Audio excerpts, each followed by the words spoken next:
Bonjour Madame Dati, Bonjour. et merci pour être avec nous, vous en avec prie. les lecteurs de Huffington Post. Et comme première question, je voudrais savoir quelle mesure est la plus urgente pour combattre la radicalisation parmi les jeunes. Ce n'est pas une mesure qui est plus urgente qu'une autre. Ce Mais- sont plusieurs mesures qui doivent être mises en œuvre ensemble pour être le plus efficace possible. D'accord. Parce que ces terroristes, ces individus, profiteront toujours d'une faiblesse, d'une défaillance, d'un manque législatif ou autre pour pouvoir rentrer dans les failles. Donc aujourd'hui, la radicalisation, elle se fait soit en prison, soit sur Internet. Les mosquées, ça existe, mais dans la majorité des cas, c'est prison et Internet. Donc on a fait des propositions dans le rapport qui a été voté, c'est de pouvoir instaurer une responsabilité pénale pour les géants d'Internet, parce qu'on ne peut plus accepter que les fournisseurs d'accès ferment les yeux sur les vidéos et les sites qui sont diffusés. Parce que ces vidéos et ces sites appellent à la haine, au terrorisme, à l'apologie de la barbarie. Et donc c'est pour ça que c'est important de pouvoir instaurer une responsabilité pénale de ces géants du net et d'avoir des sanctions pénales.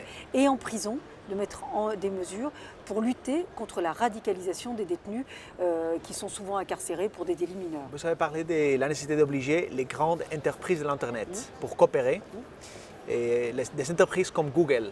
Mais comment est-ce qu'on peut faire ça? Comme on l'a fait pour la pédophilie, pour lutter contre la pédophilie. Ils vous disent au début, puisque aujourd'hui, les entreprises Internet disent « Ah ben non, si vous nous dites, vous État, d'enlever des contenus, on enlève. Si vous ne nous demandez pas, on laisse. » Et en attendant, pourquoi ils laissent? Qu'ils gagnent de l'argent.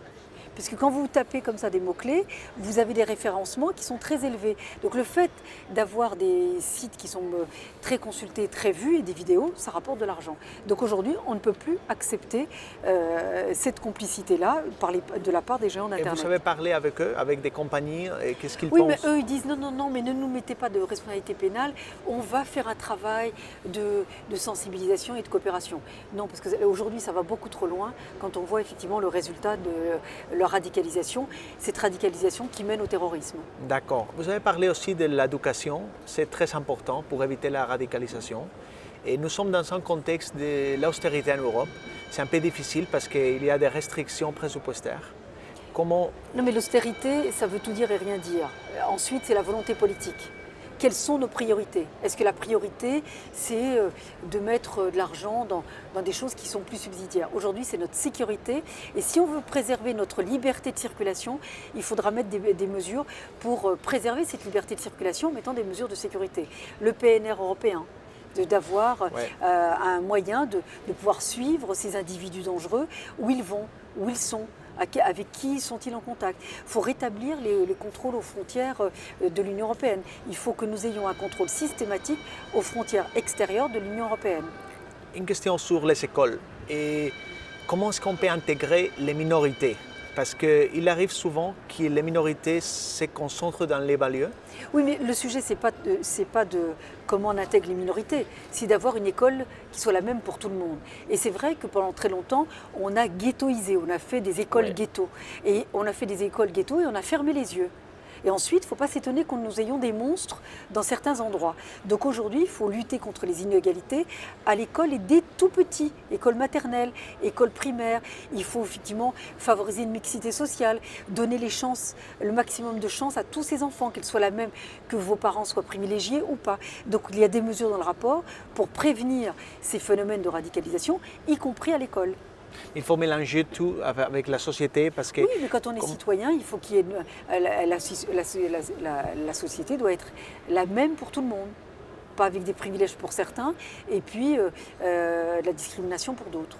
Mais c'est un peu tard pour ça parce que maintenant il y a des écoles dans les grandes villes, il y a des concentrations des minorités. Les attentats du mois de janvier, du mois de novembre, la menace terroriste doit être tout ça, ce sont des électrochocs pour les politiques.